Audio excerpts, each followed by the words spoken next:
موت کو یاد رکھنا ایک روحانی عمل ہے جو انسان کو زندگی کے تمام حقیقتوں سے آگاہ کرتا ہے اور دنیا کے فریب سے بچاتا ہے۔ اس ویڈیو میں موت کو یاد رکھنے کے 5 طریقے بتائے جائیں گے۔ نمبر 1، نبی کریم صلی اللہ علیہ وآلہ وسلم نے فرمایا، جو شخص یہ عمل کرے گا وہ ضرور بسم اللہ الرحمن الرحیم۔ پیارے اسلامی بھائیوں، جس نے زندگی کا لطف اٹھایا اسے موت کا مزہ بھی چکھنا ہے۔ جو یہاں آیا ہے اسے ایک دن یہاں سے رخصت بھی ہونا ہے، اور جس نے اس دنیا کی رنگینیوں کو دیکھا ہے اسے موت کا منظر بھی دیکھنا ہے۔ موت کے بارے میں کہا جاتا ہے کہ موت ایک ایسا دروازہ ہے جس میں سے ہر جاندار نے گزرنا ہے۔ موت ایک ایسا جام ہے جسے ہر شخص نے پینا ہے۔ واقع حقیقت بھی ہے کہ ایک موت جام ایسا ہے جس کے ذائقہ ہر ایک چکھنا ہے۔ حضرت برار بن عازب رضی اللہ تعالی عنہ فرماتے ہیں کہ ہم نبی کریم صلی اللہ علیہ وآلہ وسلم کے ہمراہ ایک جنازے میں شریک تھے۔ آپ صلی اللہ علیہ وآلہ وسلم قبر کے کنارے بیٹھے اور اتنا روئے کہ آپ کے چشمان اقدس سے نکلنے والے آنسوں سے مٹی دم ہو گئی۔ پھر ارشاد فرمایا، اے بھائیو، اس قبر کے لیے تیاری کرو۔ جب ہم قبرستان جاتے ہیں تو ہمیں سب قبریں اوپر سے بظاہر ایک جیسی معلوم ہوتی ہیں کہ سب ایک ہی طرح کے مٹی کے تو دے ہوتے ہیں، لیکن یاد رکھیں اندر سے ایک جیسے نہیں ہوتے، کیونکہ اندر سے کسی کی قبر باغ و بہار اور کسی کی آگ ہی آگ ہوتی ہے۔ کوئی اپنی قبر میں اللہ پاک کی نعمتوں کے مزے لوٹ رہا ہوتا ہے اور کوئی عذاب کا شکار ہوتا ہے۔ حضرت محمد بن عتاق رحمۃ اللہ علیہ نے ایک بار قبرستان کو دیکھ کر فرمایا، اے لوگو، ان قبروں کی خاموشی سے دھوکہ مت کھانا کہ یہ چپ چاپ ہیں۔ نانا ان کے اندر بسیرا کرنے والے سب ایک جیسے نہیں، ان میں سے بعض بہت تکلیف میں ہیں اور بعض راحت میں ہیں۔ ہر عقل مند کو چاہے کہ قبر میں داخل ہونے سے پہلے سے بہت زیادہ یاد کرتا رہے۔ حضرت سفیان ثوری رحمۃ اللہ علیہ کا ارشاد ہے، جو شخص قبر کو بہت یاد کرے تو وہ اسے جنت کے ایک باغ کی مانند پائے گا، اور جو اس سے غافل ہو گیا اور اسے جہنم کا گھڑا پائے گا۔ ہم غافلین کا کیا بنے گا، ہمیں تو موت کا ذکر سننا ہی پسند نہیں ہے۔ آپ کو بہت سے لوگ ایسے بھی ملیں گے جو یہ کہہ کر سنتوں بھرے اجتماعات میں نہیں آتے کہ دعوت اسلامی والے موت کر کے ہمارا موڈ خراب کر دیتے ہیں۔ ایسوں کے لیے غرض ہے کہ ہمارے اصلاح بھی اپنے خطبوں میں لوگوں کو موت کی یاد دلاتے رہیں۔ چنانچہ امیر المومنین علی المرتضیٰ رضی اللہ تعالی عنہ نے ایک بار کچھ اس طرح خطبہ ارشاد فرمایا، اے اللہ کے بندو، موت کو یاد رکھو اور اس کے لیے تیاری کرو، اس سے بچنا ناممکن ہے۔ اگر تم اس سے مقابلہ کرو گے یا تو تمہیں دبوچ لے گی اور بھاگنا چاہو گے تو پکڑ لے گی۔ موت تمہاری پیشانی میں پیوست کر دی گئی ہے، لہذا عذاب موت سے نجات کا کوئی ذریعہ تلاش کرو۔ موت کی طرف پیش قدمی کرو کہ قبر تمہاری منتظر ہے اور وہ تمہیں جلد سے جلد اپنے پاس بلا رہی ہے۔ یاد رکھو، قبر یا تو جنت کا ایک باغ ہے یا جہنم کا ایک گھڑا ہے۔ یاد رکھیں کہ اگر ہم آج موت سے ڈر کر نمازی بن گئے اور اپنے گناہوں سے کنارہ کشی اختیار کر لی تو یہ ہمارے لیے اچھا ہے کہ کل ہمیں قبر میں راحت ملے گی، ورنہ آج ہم موت سے بے خبر ہوں کہ گناہوں بھری زندگی گزارنے لگے تو مرنے کے بعد قبر ہمارے لیے خوف ہی خوف ہوگا۔ دیکھیے، مرنے کے بعد کی زندگی مرنے سے پہلے کی زندگی سے زیادہ پاورفل ہوتی ہے۔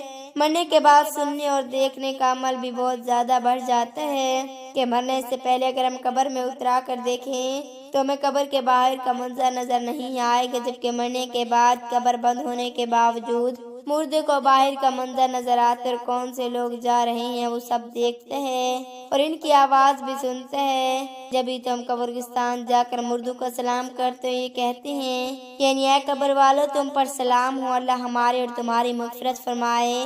تم لوگ ہم سے پہلے چلے گئے اور ہم تمہارے بعد آنے والے ہیں۔ یاد رکھیں، اس سلام اسے کہا جاتا ہے جو سنتا ہے اور جواب بھی دیتے۔ اس کے بعد اہل قبور کو اہل ثواب کی اجزاء سے معلوم ہوا کہ مردے باہر والوں کو دیکھتے پہچانتے ہیں اور ان کا کلام سنتے ہیں، ورنہ انہیں سلام جائز نہ ہوتا، کیونکہ جو سنتا نہ ہو یا سلام کا جواب نہ دے سکتا ہو اسے سلام کرنا جائز نہیں۔ دیکھو سونے والے اور نماز پڑھنے والے کو سلام نہیں کر سکتے۔ پتہ چلا قبر والے ہمارا سلام سنتے بھی ہیں اور اس کا جواب بھی دیتے ہیں۔ یاد رہے صرف مسلمان ہی نہیں بلکہ کفار بھی مرنے کے بعد سنتے اور دیکھتے ہیں۔ مرنے کے بعد سب کی سننے اور دیکھنے کی طاقت بڑھ جاتی ہے اور مرنے والا اپنی قبر پر آنے والوں کو بھی دیکھ بھی رہا ہوتا ہے اور ان کی آواز بھی سن رہا ہوتا ہے۔ دیکھیں اگر ہمیں قبر میں نہ عذاب دیا جائے اور ہماری قبر میں سانپ بچھو آئیں، صرف ہمیں قبر میں بند کر دیا جائے تو قیامت قائم ہونے تک ہزاروں سال کا عرصہ ہم اندھیری قبر میں کیسے گزاریں گے؟ ہم قبر میں نہ کسی دوست کے پاس جا سکیں گے اور نہ کسی کو اپنے پاس بلا سکیں گے، نہ ہماری ماں آئیں گی اور نہ ہمارا باپ آئے گا۔ اگر باپ آئے گا تو بیچارہ فاتحہ پڑھ کر ادھر ادھر قبروں کو دیکھ کر واپس چلا جائے گا اور اسے اپنی قبر میں حسرت بھری نظروں سے دیکھتے رہ جائیں گے۔ یاد رکھیں آج ہم دنیا کی رنگینی میں پھنس کر قبر کو بھولے بیٹھے ہیں، جبکہ کہا جاتا ہے کہ قبر روزانہ 5 مرتبہ پکار کر کہتی ہے، اے آدمی آج تو میری پیٹھ پر چلتا ہے جبکہ میرا پیٹھ تیرا ٹھکانہ ہے۔ اے آدمی آج تو میری پیٹھ پر ہنستا ہے جلد ہی میرے اندر آ کر روئے گا۔ اے آدمی تو مجھ پر حرام کھاتا ہے، ان قریب میرے پیٹ میں تجھے کیڑے کھائیں گے۔ اے آدمی تو میری پیٹھ پر خوشیاں مناتا ہے، ان قریب مجھ میں غمگین ہوگا۔